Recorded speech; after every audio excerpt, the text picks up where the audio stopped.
नए भारत, विकसित भारत, सन 2047 तक विश्व गुरु भारत की परिकल्पना को लेकर किए जा रहे प्रयासों के इस महायज्ञ की तैयारी में स्टार्टअप महाकुंभ के समारोह में यहाँ पर उपस्थित हमारे आदरणीय प्रधानमंत्री महोदय, हमारे विभागीय मंत्री महोदय, हमारे विभागीय राज्य मंत्री महोदय, विभागीय राज्य मंत्री महोदया और देश के विभिन्न राज्यों एवं विदेशों से आए सभी उद्यमी, निवेशक, अंकुरक एवं युवा शक्ति, आप सभी का मैं स्वागत करता हूं।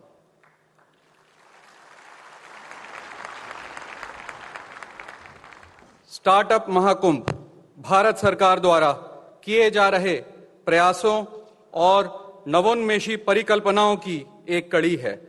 इस महाकुंभ में 3000 से ज्यादा स्टार्टअप, 1000 से ज्यादा इन्वेस्टर्स, हजारों आइडियाज और तकरीबन 50,000 से ज्यादा देशवासी सम्मिलित हुए। आदरणीय महोदय, हमने यहाँ आए हर भारतीय की इच्छाओं और आकांक्षाओं को महसूस किया। हमने भारत की उभरती हुई सोच और शक्ति का दर्शन किया। इस बात में कोई दो राय नहीं कि हमारे आदरणीय प्रधानमंत्री जी की दूरदृष्टि और सतत प्रयास से यह संभव हो पाया है। आप सबसे निवेदन है कि भारत में स्टार्टअप इकोसिस्टम पर बनाई गई एक फिल्म के माध्यम से स्टार्टअप इकोसिस्टम की यात्रा को देखें।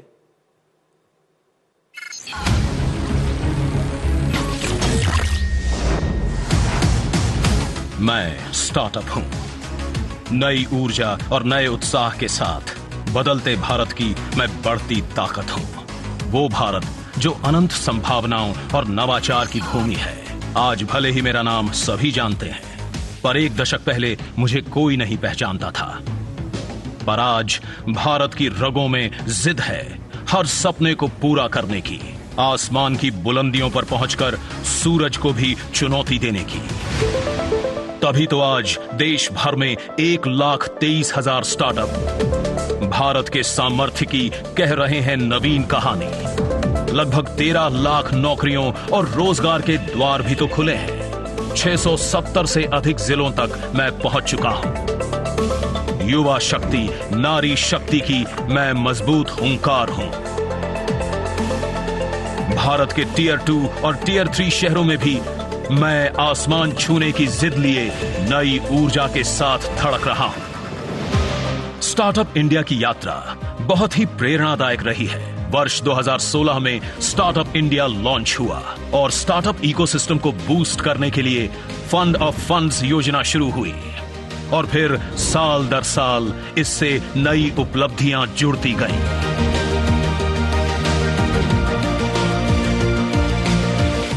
साल 2024 में डिजिटल मैप्स की शुरुआत हुई। अभी हाल ही में भारत स्टार्टअप इकोसिस्टम रजिस्ट्री यानी भास्कर की शुरुआत हो चुकी है, जिसके माध्यम से स्टार्टअप इकोसिस्टम में विविध प्रकार के स्टेक होल्डर्स को एक साथ लाया जाएगा। स्टार्टअप की जोश, उमंग और कुछ कर गुजरने के मजबूत संकल्प से भरी ये यात्रा अब बनी है साक्षी 3 दिनों के स्टार्टअप महाकुंभ की, जिसमें शामिल हुए हैं 2000 plus startup, 100 plus unicorn, 10 plus thematic pavilions, 1000 plus investors, 300 plus incubators and accelerators, 3000 plus conference delegates, 10 plus country delegations और 50,000 प्लस business visitors। ये अपनी तरह का पहला आयोजन है जिसमें स्टार्टअप, निवेशक, incubators, एक्सेलरेटर्स और कई सेक्टर्स के इंडस्ट्री लीडर्स सहित भारत के पूरे स्टार्टअप इकोसिस्टम को साथ लाया गया, जहां दुनिया ने देखी विकसित भारत की ओर बढ़ रहे भारत की एक और ऊंची छलांग और दुनिया के सबसे बड़े स्टार्टअप इकोसिस्टम बनने की ओर बढ़ रहे भारत का विराट संकल्प।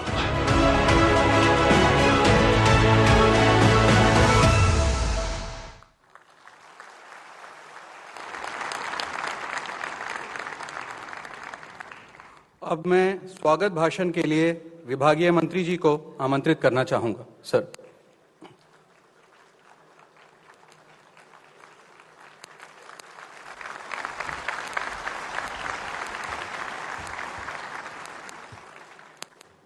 भारत के सम्मान्य, साहसिक, समर्पित और लोकप्रिय प्रधानमंत्री श्रद्धेय श्री नरेंद्र मोदी जी, स्टार्टअप महाकुंभ में आपका तहे दिल से स्वागत है। मेरे लिए बहुत बड़ी सम्मान और सौभाग्य की बात है और हम सब यहाँ उपस्थित आपके कृतज्ञ हैं कि आपने अपने व्यस्त समय में हमें उत्साह देने के लिए, हमें प्रोत्साहित करने के लिए आज यहाँ पर पधार कर हमारा और जोश और हौसला बढ़ाने का बहुत ही मैं कह सकता हूँ हमारे लिए दिल को छूने वाली बात की। आज एक तरीके से मैं क्षमा प्रार्थी भी हूँ उन हजारों विद्यार्थी, हजारों युवा युवतियों का जो आज इस कमरे में हम समा नहीं पाए। ये कमरा भर जाने के बाद नीचे दोनों का हमारे पास ऑडिटोरियम है, वो दोनों भर गए और कई सारे हजारों की संख्या में युवा युवती आज आ नहीं पाए। उनके लिए मैं क्षमा प्रार्थी हूँ। उनको बाहर ही रहना पड़ रहा है, वो बाद में एग्जीबिशन का आनंद लेंगे। पर अगली बार और अगले वर्ष के स्टार्टअप महाकुंभ में मुझे लगता है हमें और बड़ी वेन्यू ढूंढने की आवश्यकता अवश्य पड़ने वाली है। माननीय मंत्रीगण, उद्योग और स्टार्टअप इकोसिस्टम के महानुभाव, सभी इंक्यूबेटर्स और एक्सेलरेटर्स के प्रतिनिधि और देश के भविष्य को आकार देने वाले हमारे प्रिय फ्यूचर एंटरप्रेन्योर्स, आप सबका स्वागत है। स्टार्टअप महाकुंभ भारत के innovative brilliance, can do spirit और प्रभाव करने की प्रबल इच्छा शक्ति का एक प्रतीक है। 21वीं सदी स्टार्टअप्स की सदी है और स्टार्टअप्स इसे भारत की सदी बनाएगा, ये मेरा पक्का विश्वास है। माननीय अटल बिहारी वाजपेयी जी ने जय जवान जय किसान के साथ जय विज्ञान को जोड़ा और माननीय प्रधानमंत्री जी श्री नरेंद्र मोदी जी ने इसमें जय अनुसंधान को जोड़कर इनोवेशन की भूमिका को सेंटर स्टेज देने का काम किया। इस वर्ष अभी तक 1 लाख से अधिक पेटेंट्स ग्रांट किए जा चुके हैं। भारत अकेले में 1 लाख से अधिक पेटेंट्स, लगभग आधे पेटेंट्स भारत के हैं, भारत में जिसका नवाचार हुआ है। और अब भारत आईपीआर में विश्व की टॉप 5 कंट्रीज में से एक बन रहा है। इसका प्रभाव ग्लोबल इनोवेशन इंडेक्स में भारत के बढ़ते हुए कदम भी दर्शाता है। आप भारत को आत्मनिर्भर बनाने में इनोवेशन को सबसे मजबूत स्तंभ मानते हैं और एंटरप्रेन्योर्स को नेशन बिल्डर्स और चेंज मेकर्स के रूप में देखते हैं। आपके विकसित भारत के संकल्प की यात्रा में स्टार्टअप्स एक महत्वपूर्ण भूमिका निभा रहे हैं।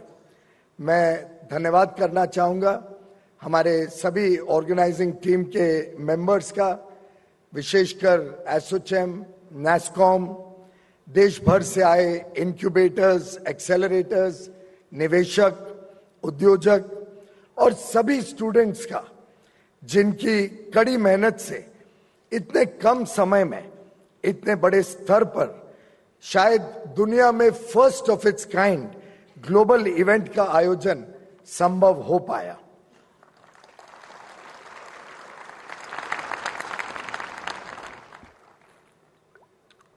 माननीय प्रधानमंत्री जी, यह एक ऐतिहासिक इवेंट है। सही मायने में स्टार्टअप्स का एक महाकुंभ है और भारत के एक ग्लोबल इनोवेशन हब के रूप में उभरने का प्रमाण है। इस इवेंट में नए भारत की युवा की जो एनर्जी है, जो वाइब्रेंसी है और जो जोश है, वो देखकर प्रसन्न हो जाता है दिल, उत्साहित हो जाता है मन और विश्वास और प्रबल हो जाता है कि भारत का भविष्य आप सबके हाथों में सुरक्षित है। एंटरप्रेन्योर्स की एक नई जनरेशन का स्वागत करते हुए आज हम फ्यूचर एंटरप्रेन्योर्स डे भी सेलिब्रेट कर रहे हैं और इस खुशी के मौके पर संयोग से आज इंटरनेशनल डे ऑफ हैप्पीनेस भी है और आपके आने से माननीय प्रधानमंत्री जी, मैं समझता हूं यहां उपस्थित युवा शक्ति की खुशी में और 4 चांद लग गए हैं।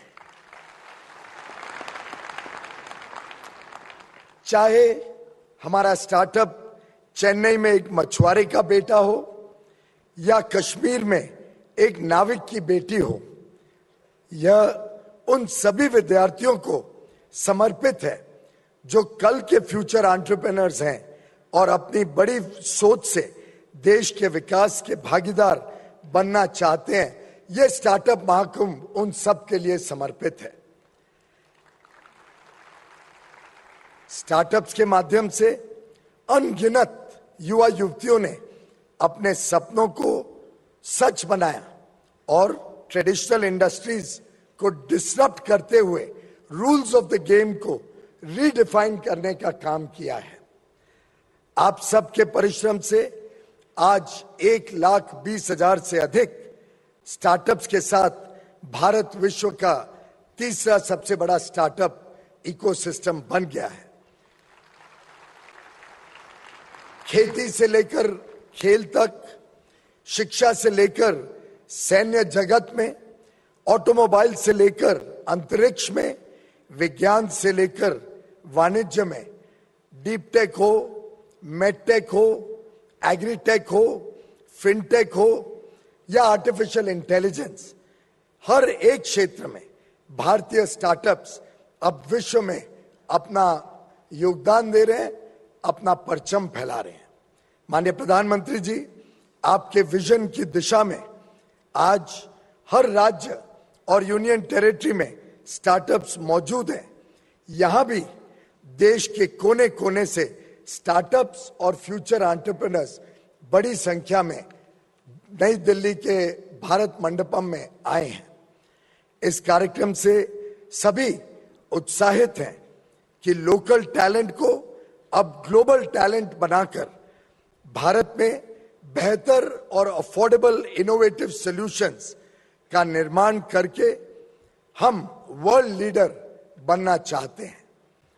माननीय प्रधानमंत्री जी, मैं आपके महत्वपूर्ण समय के लिए पुनः एक बार आपका कोटि कोटि आभार प्रकट करता हूं। मैं आपसे अनुरोध करता हूं कि आप भारत के भविष्य, भारतीय इनोवेटर्स और भावी एंटरप्रेन्योर्स को अपने विचारों से प्रेरित करें। बहुत बहुत धन्यवाद।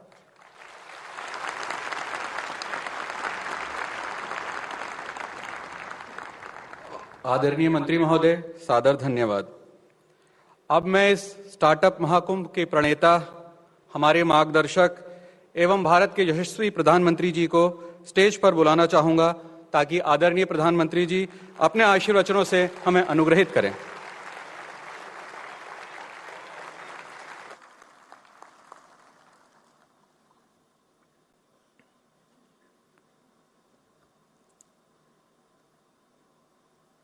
मंत्रिमंडल के मेरे सहयोगी श्रीमान पीयूष गोयल जी, अनुप्रिया पटेल जी, सोम प्रकाश जी, अन्य महानुभाव और देश भर से हमारे साथ जुड़े हुए स्टार्टअप इकोसिस्टम के सभी साथी, आप सबको स्टार्टअप महाकुंभ की बहुत बहुत शुभकामनाएं।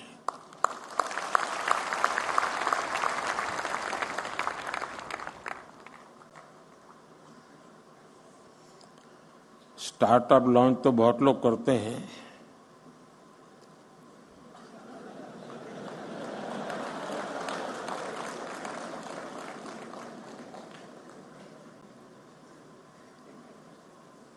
और पॉलिटिक्स में तो ज्यादा।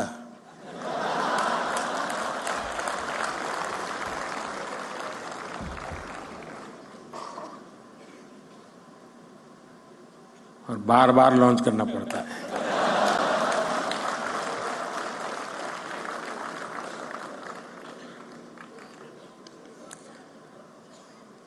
आप में उनमें फर्क ये है कि आप लोग प्रयोगशील होते हैं। एक अगर लॉन्च नहीं हुआ तो तुरंत दूसरे पर चले जाते हैं।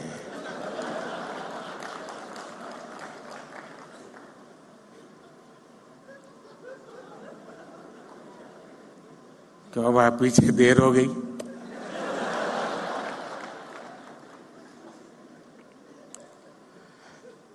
साथियों, आज जब देश 2047 के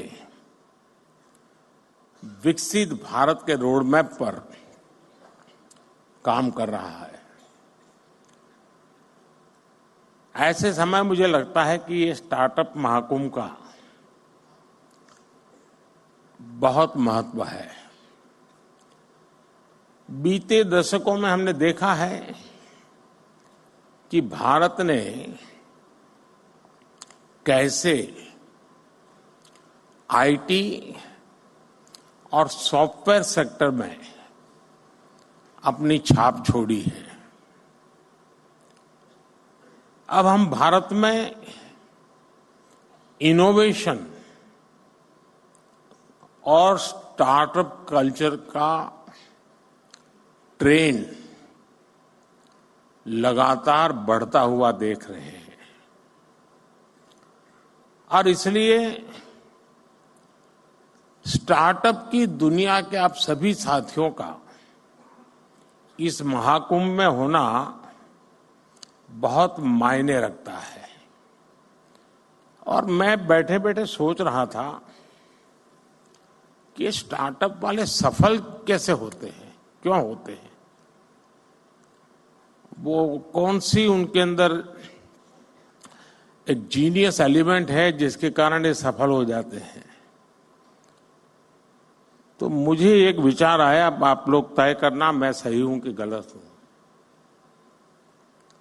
जो आपकी टीम है जिसने इसको ऑर्गेनाइज किया है, क्योंकि आमतौर पर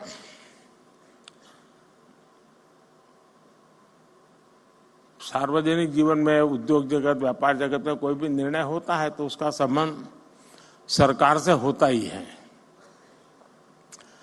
और जब सरकार से होता है तो फिर थोड़ा 5 साल का टाइम टेबल रहता है।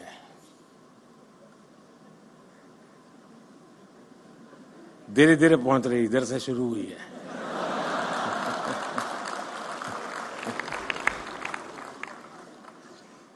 और इसलिए आमतौर पर जो व्यापारी मन होता है वो सोचता है, यार अब चुनाव का वर्ष है, अभी रहने दो, एक बार चुनाव हो जाए, नई सरकार बनेगी तब देखेंगे। ऐसा ही होता है ना। लेकिन आप लोग, इलेक्शन डिक्लेयर हो चुका है, उसके बावजूद भी इतना बड़ा कार्यक्रम कर रहे हैं।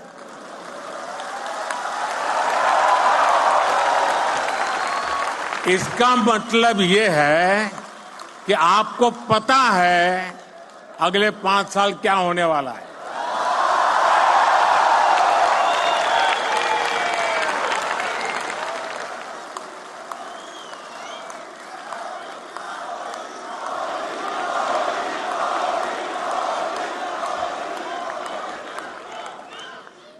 और मैं समझता हूं आपके अंदर ये जो जीनियस चीज पड़ी है ना, वही स्टार्टअप को सफल बनाती होगी।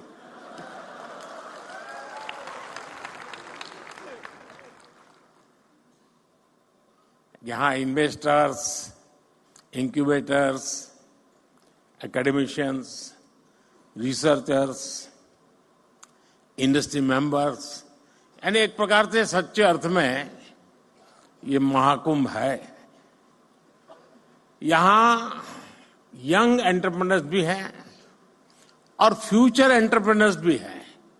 और जैसे आप में जीनियस टैलेंट है, मेरे में भी ये है, और इसमें मैं पहचान सकता हूं, इसमें फ्यूचर एंटरप्रेन्योर मुझे दिखते हैं, मैं देख सकता हूं।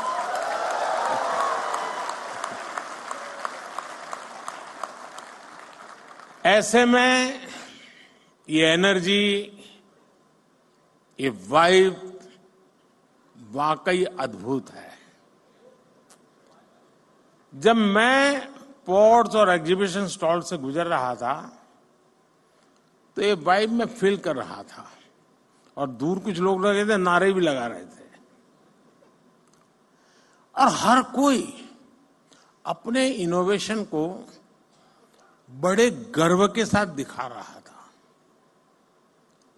और यहां आकर किसी भी भारतीय को लगेगा कि आज के स्टार्टअप को नहीं, बल्कि कल के यूनिकॉर्न और डेकाकॉर्न को देख रहे हैं।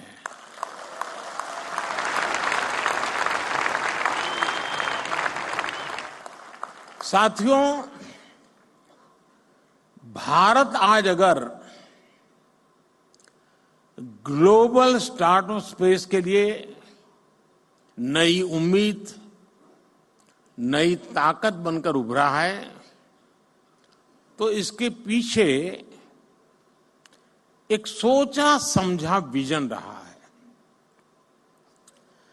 भारत ने सही समय पर सही निर्णय लिए, सही समय पर स्टार्टअप्स को लेकर काम शुरू किया।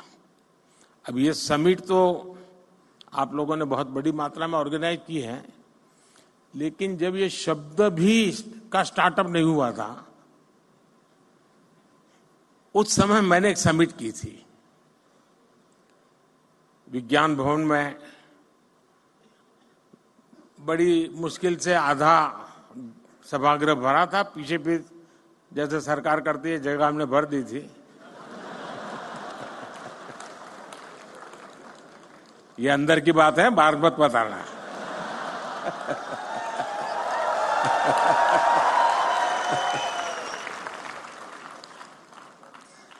और उस समय देश में जो नए नए कुछ नौजवान, और मैंने startup India, stand up India इसको लॉन्च करने की दिशा में मेरा प्रयास था, और मैं चाहता था कि उसको मैं एक आकर्षण पैदा करूं, यूथ में एक मैसेजिंग करूं। तो कुछ लोगों ने जो इनिशिएटिव लिए थे उनको खोजा देश भर में, भाई कोई कोने में कोई करता है तो जरा देखो। और मैंने 5-7 लोगों को बुलाया था कि जरा भाई आप भी वहां भाषण कीजिए, मेरी कोई सुनेगा नहीं। अब सुनते हैं। मैं उस समय बात कर रहा हूं। तो मुझे बराबर याद है, उस फंक्शन में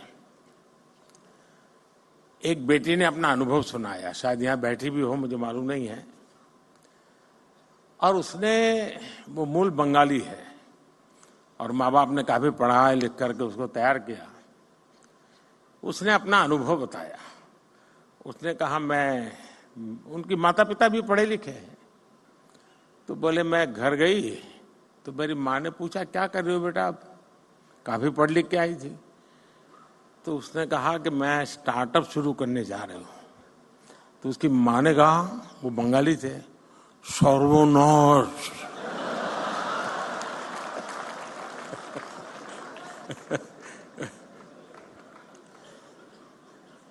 बोले सर्वनाश यानी स्टार्टअप यानी सर्वनाश। वहां से शुरू हुई यात्रा, इसका एक सैंपल यहां नजर आ रहा है।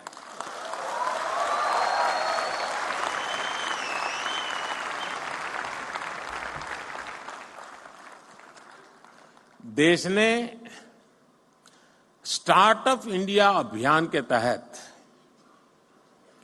इनोवेटिव आइडियाज को एक प्लेटफॉर्म दिया, उनको फंडिंग के सोर्स से कनेक्ट किया, एजुकेशनल इंस्टीट्यूशंस में इंक्यूबेटर स्थापित करने का अभियान भी चलाया, हमने बिल्कुल उसका बाल वाटिका शुरू की, अटल टिंकरिंग लैब, जैसे एजुकेशन में सबसे शुरू होता है ना केजी का, वैसा ही हमने शुरू किया। और इससे फिर एक स्टेज आकर गया, इंक्यूबेशन सेंटर बनते गए। टियर 2, टियर 3 शहरों के नौजवानों के लिए भी अपने आइडियाज को इंक्यूबेट करने की सुविधा मिलने लगी।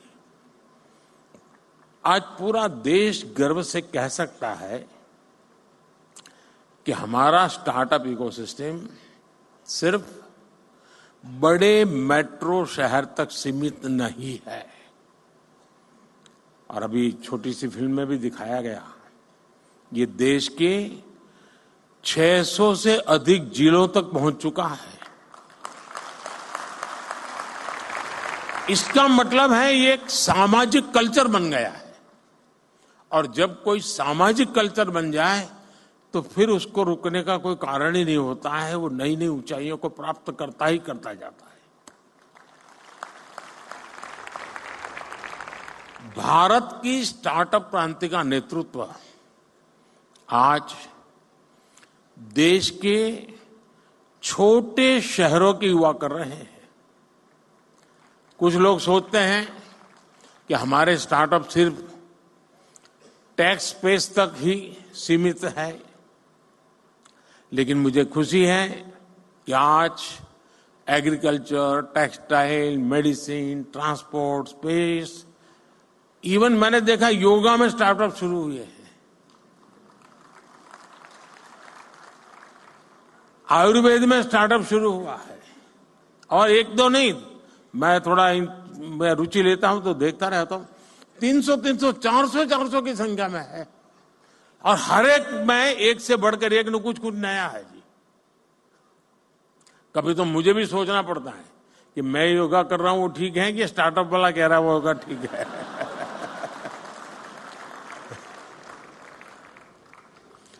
साथियों, स्पेस जैसे सेक्टर में जो कि हमने अभी कुछ ही समय पहले ओपन अप किया।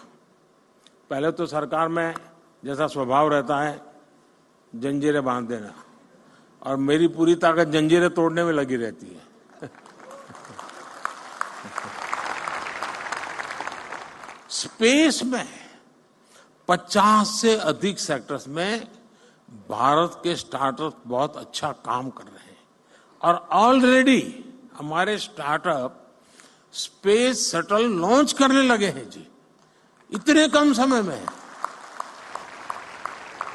साथियों, भारत की युवा शक्ति का सामर्थ्य आज पूरी दुनिया देख रही है। इस सामर्थ्य पर भरोसा करते हुए देश ने स्टार्टअप इकोसिस्टम निर्माण करने की तरफ अनेक कदम उठाए हैं।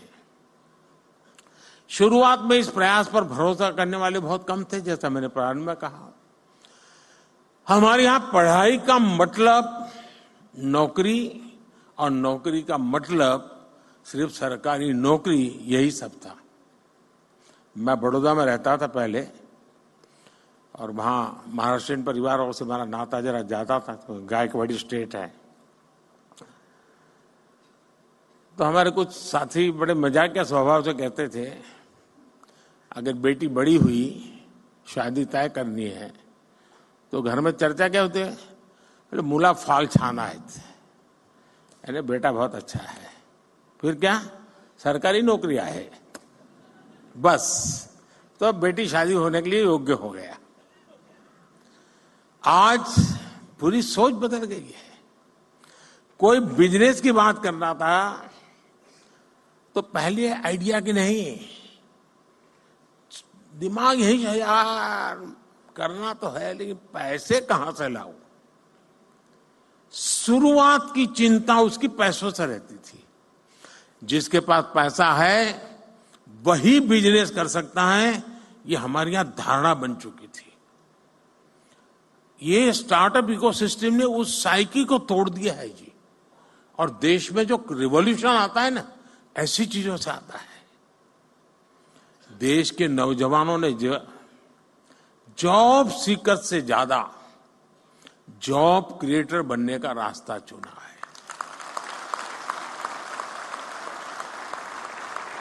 और फिर जब देश ने स्टार्टअप इंडिया अभियान शुरू किया तो देश के युवाओं ने दिखा दिया कि वो क्या कुछ कर सकते हैं। आज भारत दुनिया का तीसरा बड़ा स्टार्टअप इकोसिस्टम है।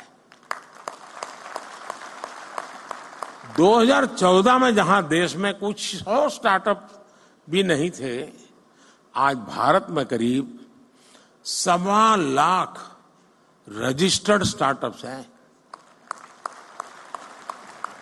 और इनसे करीब 12 लाख नौजवान सीधे तौर पर जुड़े हुए हैं। हमारे पास 110 से ज्यादा यूनिकॉर्न्स हैं। हमारे स्टार्टअप्स ने लगभग 12,000 पैटेंट्स फाइल किए हैं और बहुत सारे स्टार्टअप्स ऐसे हैं जो अभी तक वो पेटेंट के महत्व नहीं समझे हैं। मैं अभी भी मिल के आया, मैंने पहला ही पूछा, मैंने कहा पेटेंट हुआ गया? नहीं, बोले प्रोसेस में है। मेरा आप सबसे आग्रह है उस काम को साथ साथ चालू ही कर दीजिए, क्योंकि आज दुनिया इतनी तेजी से बदल रही है, पता नहीं कौन कहां हाथ मार ले।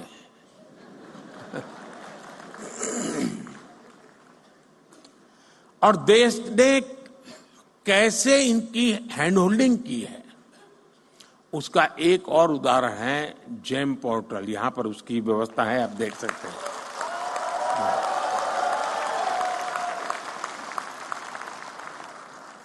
आज ये स्टार्टअप सिर्फ जेम पोर्टल पर ही करीब 20,000 करोड़ रुपए से ज्यादा का कारोबार कर चुके हैं। यानी सरकार ने एक प्लेटफॉर्म बनाया, आप वहां पहुंचे और इतने कम समय में 20-22 साल की आयु के नौजवान 20,000 करोड़ का कारोबार कर ले प्लेटफॉर्म पर, ये बहुत बड़ी बात है जी। आप सभी इस बात के गवाह हैं कि आज का युवा अब डॉक्टर, इंजीनियर के साथ साथ एक इनोवेटर बनने का सपना, अपने स्टार्टअप का सपना भी देखने लगा है। ये मैं समझता हूं उसके पास जो टैलेंट है या जो उसकी ट्रेनिंग है, स्टार्टअप के माध्यम से वो एक नए क्षेत्र में प्रवेश कर रहा है।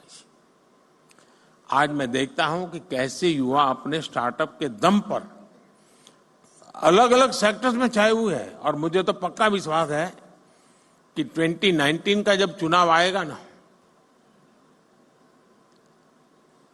उस समय कम से कम 1,000 स्टार्टअप ऐसे होंगे जिसकी सेवाएं पॉलिटिकल पार्टियां लेती होंगी। वो ऐसे ऐसे चीजें लेकर के आएंगे और उसको भी लगेगा हाँ यार, इस तरीके से पहुंच रहा अच्छा है, ये सरल रास्ता है। यानी कहने का मेरा तात्पर्य है कि हर क्षेत्र में, चाहे वो सेवा का क्षेत्र हो, कम्युनिकेशन का क्षेत्र हो, नौजवान नए आइडियाज लेकर के आते हैं। कम से कम रिक्वायरमेंट के साथ वो परफॉर्म करने लग जाते हैं। और मैं मानता हूं इसी ने इसकी ताकत बहुत बढ़ाई है। मैंने देखा आज जो ट्रेडिशनल खान पान की चीजें हैं उसमें बिजनेस में आगे बढ़ रहा है। कोई मेडिकल के इक्विपमेंट इस प्रकार से बना रहे हैं कि भाई आपको आसानी से आप अपना देख सकते हैं। यानी कोई सोशल मीडिया के ग्लोबल जायंट्स से मुकाबला करने की तैयारी कर रहा है। यही सपने हैं, यही स्पिरिट है, यही शक्ति है। इसीलिए लोग कहते हैं मैं इसे नष्ट करूंगा।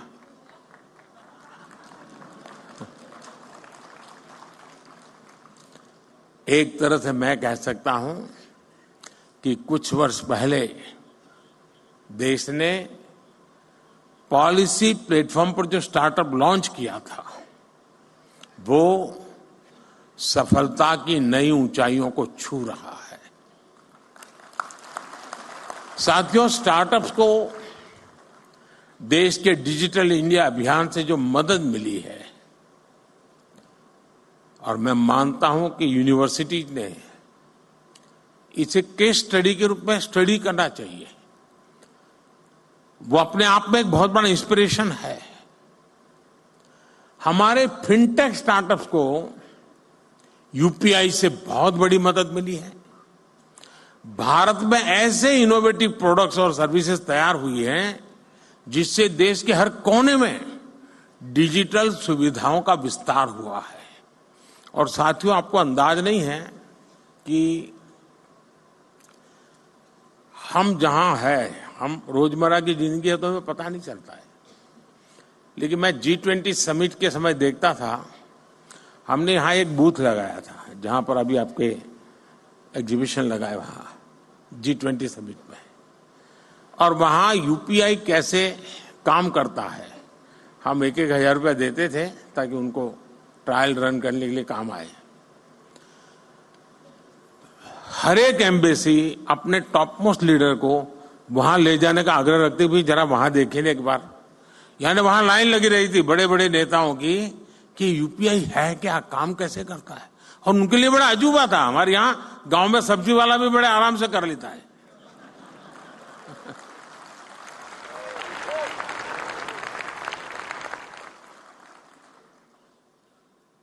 साथियों, इससे फाइनेंशियल इंक्लूजन को बल मिला है। रूरल और अर्बन डिवाइड को देश कम कर पाया है। और दुनिया में शुरू में इसकी चिंता थी, जब डिजिटल प्रोग्रेस होने लगा तो हैव्स एंड हैव नॉट्स वाली थियरी इसके साथ जुड़ गई थी, सोशल डिवाइड की बात हो रही थी। भारत ने टेक्नोलॉजी को डेमोक्रेटाइज कर दिया है और इसलिए हैव्स एंड हैव नॉट्स वाली थियरी मेरे यहां चल नहीं सकती है। मेरे यहां सबके लिए सब कुछ है। आज एग्रीकल्चर हो, एजुकेशन हो, हेल्थ हो, इनमें स्टार्टअप के लिए नई संभावनाएं बन रही है। मुझे इस बात की भी खुशी है कि हमारे 45% से ज्यादा स्टार्टअप्स 45% से ज्यादा स्टार्टअप्स इसका नेतृत्व महिलाएं कर रही है, नारी शक्ति कर रही है।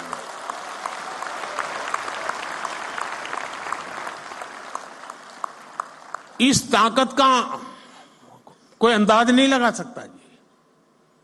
ये पूरा एडिशनल बेनिफिट है देश को। हमारी बेटियां कटिंग एज इनोवेशन से देश की समृद्धि की तरफ ले जा रही है जी। साथियों, इनोवेशन का एक कल्चर विकसित भारत के निर्माण के लिए नहीं बल्कि पूरी दुनिया के बेहतर भविष्य के लिए भी बहुत जरूरी है। और मैं बहुत जिम्मेवारी के साथ कहता हूं, विश्व के बेहतर भविष्य की बात मैं कर रहा हूं, और मेरी ताकत पर नहीं, आपके सामर्थ्य पर मेरा भरोसा है।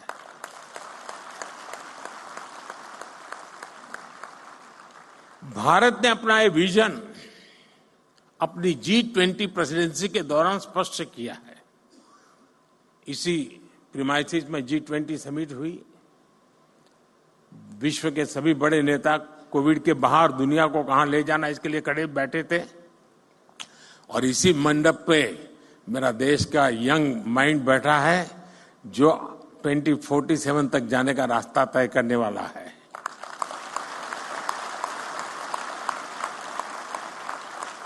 भारत ने स्टार्टअप 20 के तहत दुनिया भर के स्टार्टअप इकोसिस्टम को एक साथ लाने का प्रयास किया है। इसी भारत मंडप में G20 के दिल्ली डिक्लेरेशन में पहली बार स्टार्टअप्स को न सिर्फ इंक्लूड किया गया बल्कि उन्हें नेचुरल इंजन ऑफ ग्रोथ भी माना गया। मैं जरूर कहूंगा कि आप G20 का ये डॉक्यूमेंट जरूर देखें आप, यानी किस लेवल पर हम चीज को ले गए हैं। अब हम एआई टेक्नोलॉजी से जुड़े एक नए युग में है और आज दुनिया इस बात को मान के चलती है कि एआई मतलब इंडिया का अपर हैंड रहने वाला है जी। ये दुनिया मान के चल रही है। अब हमारा काम है मौका नहीं छोड़ना है। और मैं काफी मदद ले रहा हूं ये एआई की आजकल, क्योंकि मुझे मालूम है मुझे इलेक्शन कैंपेन में लैंग्वेज की सीमाएं आती है, तो मैं एआई की मदद से तमिल में भी मेरी बात पहुंचा रहा हूं, तेलुगु में पहुंचा रहा हूं, उड़िया में पहुंचा रहा हूं। तो आप जैसे नौजवान ये काम करते हैं तो मेरा भी काम हो जाता है। पहले मैं देख रहा था कोई मुझे मिलता था तो एक जमाना था पहले ऑटोग्राफ मांगते थे, धीरे धीरे फोटोग्राफ मांगने लगे, अब सेल्फी मांगने लगे, अब तीनों मांग रहे, सेल्फी चाहिए, फोटोग्राफ चाहिए, ऑटोग्राफ चाहिए। अब करे क्या? तो मैंने एआई वाली मदद ले ली। मैंने अपने नमो ऐप पर एक व्यवस्था खड़ी कर दी, अगर मैं यहां से गुजर रहा हूं और कहीं पर एक कोने पर आपका आधा चेहरा भी आ गया तो एआई की मदद से आप निकाल सकते हैं मोदी के साथ मैं खड़ा हूं।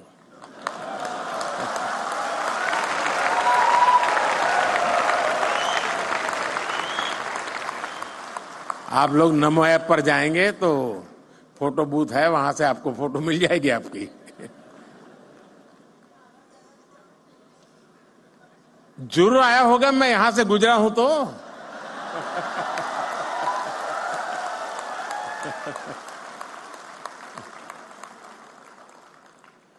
साथियों, इसलिए भारत के यंग इनोवेटर्स के लिए और ग्लोबल इन्वेस्टर्स के लिए एआई एक ऐसा क्षेत्र अनगिनत नए अवसर लेकर के आया है। National quantum mission, India AI mission और सेमीकंडक्टर मिशन, ये सारे अभियान भारत के युवाओं के लिए संभावनाओं के नए द्वार खोलेंगे। अभी कुछ महीने पहले मुझे अमेरिका की संसद को संबोधित करने के लिए उन्होंने बुलाया था, तो मैंने वहां एआई की चर्चा की। तो मैंने कहा अब एआई दुनिया का भविष्य तय करने के लिए सामर्थ्यवान बनता जा रहा है, तो जितनी वहां समझ थी उतने हिसाब से तालियां बजी।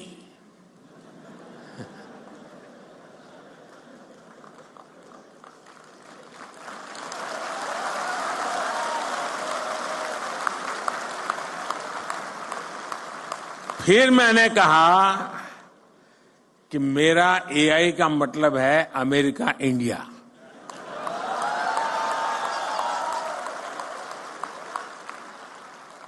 तो पूरा सभागृह खड़ा हो गया।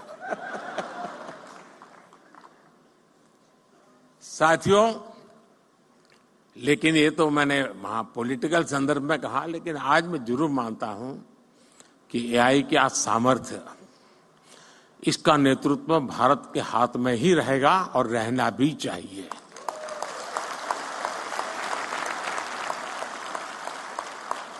Indian solutions for global applications की भावना, मुझे पक्का विश्वास है, बहुत बड़ी मदद करेगी। भारत के युवा इनोवेटर जिन प्रॉब्लम्स का सॉल्यूशन ढूंढेंगे वो दुनिया के अनेक देशों की मदद करेगा। मैं पिछले दिनों को एक प्रयोग करता रहता हूं। मैं दुनिया के कई देशों के साथ हमारे देश के बच्चों के हैकाथॉन करवाता हूं। 30-40 घंटे ये बच्चे ऑनलाइन जुड़ करके हैकाथॉन करते हैं।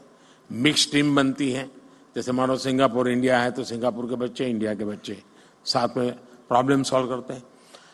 मैंने देखा है कि भारत के बच्चों के साथ हैकाथॉन करने के लिए दुनिया में बहुत बड़ा आकर्षण पैदा हुआ है। फिर मैं उनको कहता हूं, यार तुम जमोगे नहीं उनके साथ? बोले साहब जमेंगे नहीं लेकिन सीखेंगे तो।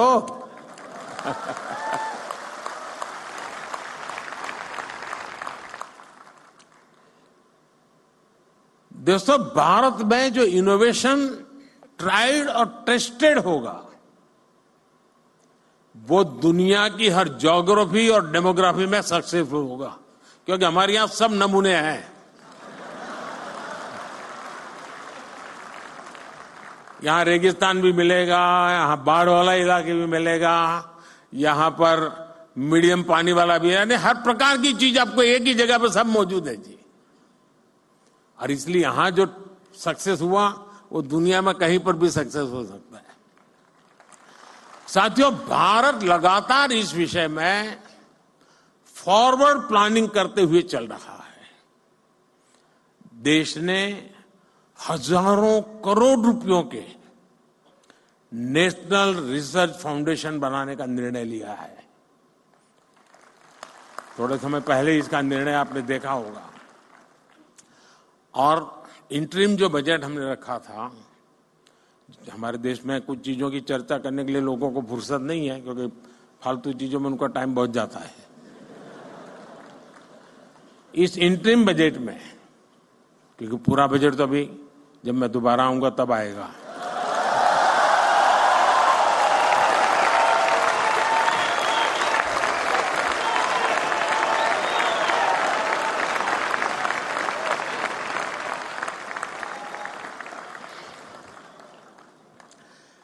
इस इंटरिम बजट में एक बहुत बड़ा निर्णय हुआ है और मैं चाहता हूं कि देश के हर नौजवान को पता होना चाहिए। रिसर्च और इनोवेशन के लिए 1 लाख करोड़ रुपए के फंड की घोषणा की गई है।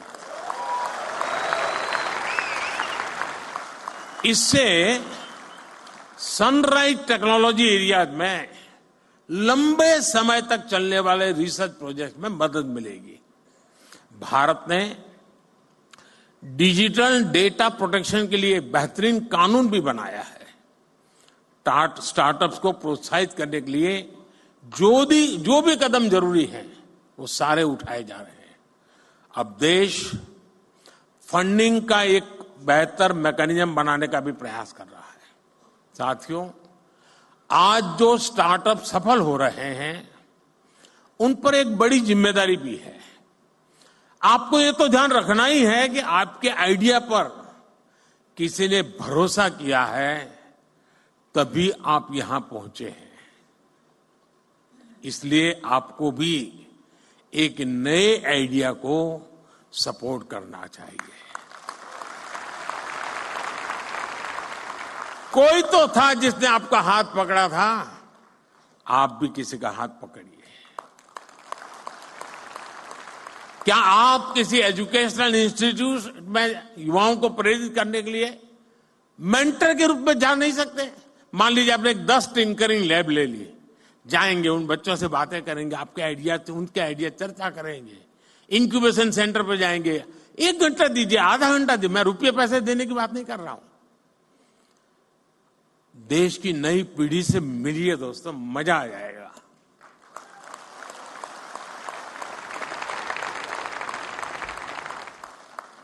आप कॉलेजों में, यूनिवर्सिटीज में स्टूडेंट से मिलकर के उन्हें गाइड कर सकते हैं, क्योंकि आपके पास कहने को एक सक्सेस स्टोरी है। उसको सुनने के लिए युवा मन तैयार है। आपने खुद को साबित किया है। अब आपको दूसरे नौजवानों को दिशा दिखानी है। देश हर कदम आपके साथ है। मैं यहां 2 और भी बात कहना चाहता हूं। ये जो मैं सरकार में काम करता हूं, थोड़ा अंदर की बात बताता हूं, मीडिया में नहीं जानी चाहिए।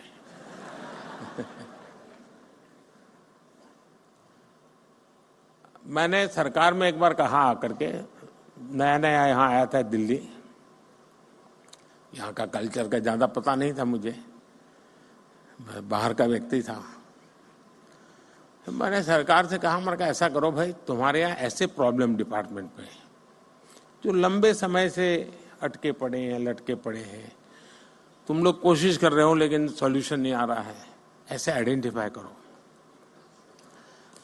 और मैं देश के नौजवानों को एक प्रॉब्लम दूंगा, उनको कहूंगा हैकेथॉन करो और इसका मुझे सॉल्यूशन दो। तो खैर हमारे बाबू लोग तो बहुत बहुत पढ़े लिखे लोग रहते हैं। तो साहब उसको कोई जरूरत नहीं, हमारा 20-20 साल का अनुभव है। अरे मैंने कहा यार भाई क्या जाता है। शुरू में मुझे बहुत रेजिस्टेंस था, क्योंकि कोई मानने को तैयार नहीं था कि हमारे यहाँ कुछ अटका हुआ है, हमारे यहाँ कुछ लटका हुआ है, हमारे यहाँ रुका हुआ। कोई कहे हमारे सब नहीं साहब सब बहुत बढ़िया चल रहा है। अरे मैंने कहा भाई बढ़िया चल रहा है तो भी तो दो, वैल्यू एडिशन होगा। अच्छा नहीं होगा तो वो देखेगा कि क्या बढ़िया है, जाने तो ना बाहर। खैर बड़ी मुश्किल से सब डिपार्टमेंट ने मुझे, मैं बहुत पीछे पड़ गया तो निकाल करके दिया कि साहब ये एक समस्या है, ये तो टोटल लगाया तो करीब 400 निकली। अब वो तो शायद मुझे लगता है 0.1% भी नहीं बताया होगा। मैंने देश के नौजवानों का हैकेथॉन किया और उनको समस्याएं दे दी। मैंने कहा इसका सॉल्यूशन लेके आओ।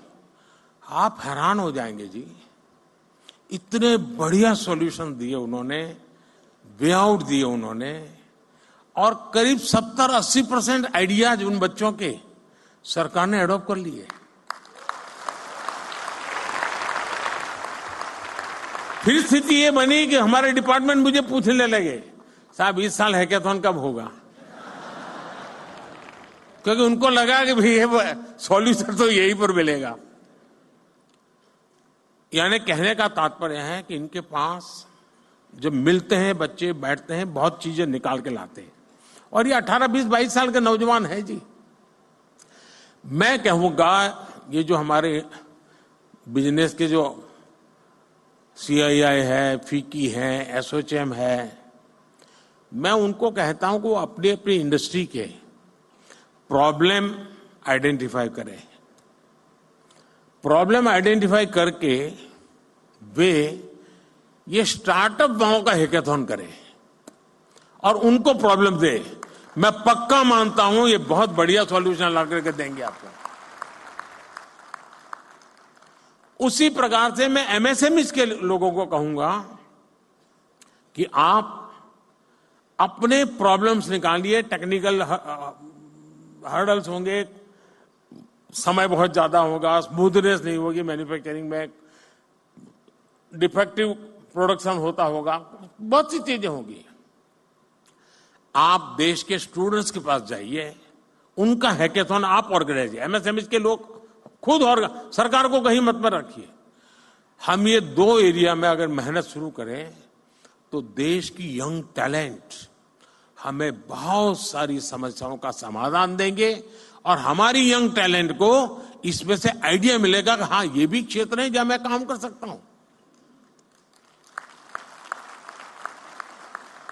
हमें इस स्थिति में जाना चाहिए और मैं मानता हूं कि स्टार्टअप महाकुंभ में से कुछ एक्शनेबल पॉइंट निकलने चाहिए। उन एक्शनेबल पॉइंट्स को लेकर के हम आगे चले। और मैं आपको वादा करता हूं, अब ये 1.5-2 महीने में जरा और काम में व्यस्त हूं, लेकिन इसके बाद मैं आपके लिए अवेलेबल हूं।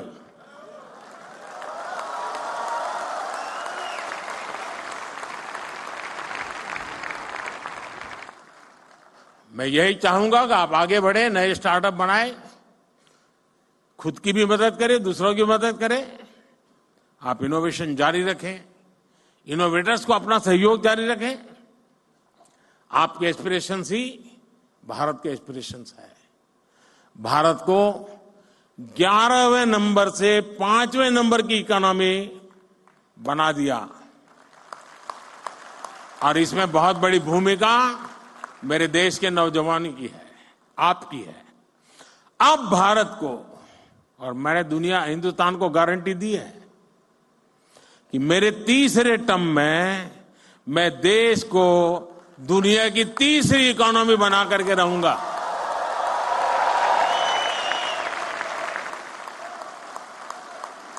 और ये जंप जो है उसमें स्टार्टअप की बहुत बड़ी भूमिका होगी, मैं देख सकता हूं जी। साथियों, मुझे अच्छा लगा आप सबसे गप्पे गोष्ठी करने का। आप सब नौजवानों से आपका उत्साह, उमंग मेरे में भी एक नई ऊर्जा भर देता है।